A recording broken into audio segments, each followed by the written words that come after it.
I stick with what I'm good at, mostly shoes. Well, his work is unsurpassed. I actually enjoy picking the stitches. It's the only time I get to sit down in a 12-hour day. He has been taught by the best, which was his daddy. My dad grew up in it. I grew up in it. You know, by age 15, I was pretty much doing almost everything in here. It just came natural. I'm Jim McFarland, and I'm a shoe cobbler. America's cobbler. That's my dad. He was my best friend.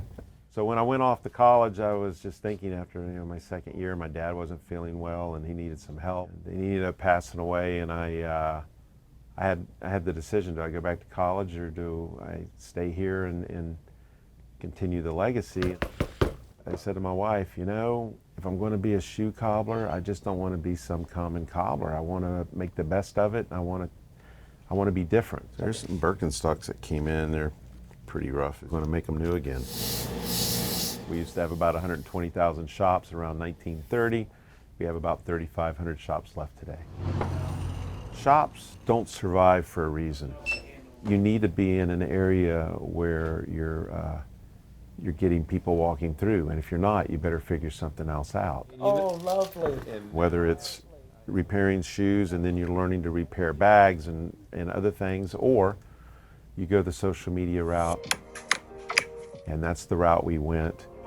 My daughter pops in and she decides to just randomly start doing a video. We've had some crazy views on some of those videos. It's a whole different business now. We've done shoes from Saudi Arabia, Israel, Japan, Australia. We're at a point where we'll have 500 pair in here on any given day. But we are in the middle of a tsunami. Now you see it looks a whole lot better. You know, the most special thing about the craft and doing this is it's the closest I feel to my dad. So that makes it real special for me. My grandfather and dad, they probably looking down saying, you think you're some hotshot shoemaker? And I'll say, yeah, why don't you come down here and learn something?